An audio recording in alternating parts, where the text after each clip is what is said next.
एक गरीब पिता ने अपने बेटे को पढ़ा लिखा कर बड़ा इंसान बनाने का फैसला किया। पिता रात दिन मेहनत करता और अपने बेटे को पढ़ाता। बेटा भी खूब मन लगाकर पढ़ाई करता। एक दिन वो भी आया जब पिता का सपना साकार हो गया। बेटा पढ़ लिख कर अपना खुद का बिजनेस करने लगा। वो देखते ही देखते बड़ा आदमी बन गया।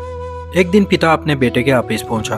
अपने पिता को देखकर उसका बेटा कुर्सी से खड़ा हो गया और उसने कुर्सी की तरफ इशारा करते हुए बोला, यहाँ बैठिए पिताजी। मगर उसके पिता कुर्सी पर नहीं बैठे और अपने बेटे को ही कुर्सी पर बैठा दिया और खुद कुर्सी के पीछे खड़ा हो गया। उसके बाद पिता ने अपने बेटे के कंधे पर हाथ रखकर बोला, क्या तुम जानते हो कि दुनिया का सबसे ताकतवर इंसान कौन होगा? तो पिता आगे कुछ बोल पाता, इतने में बेटा बोला कि दुनिया का सबसे ताकतवर इंसान मैं हूँ। ये सुनकर उसका पिता उदास हो गया और वहाँ से जाने लगा।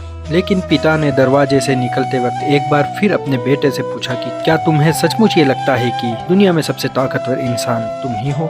लेकिन इस बार बेटे का जवाब अलग था। इस बार बेटा बोला, नहीं, दुनिया के सबसे ताकतवर इंसान आप हैं। तब पिता ने बोला, लेकिन अभी तो तुम बोले थे कि सबसे ताकतवर इंसान तुम खुद हो।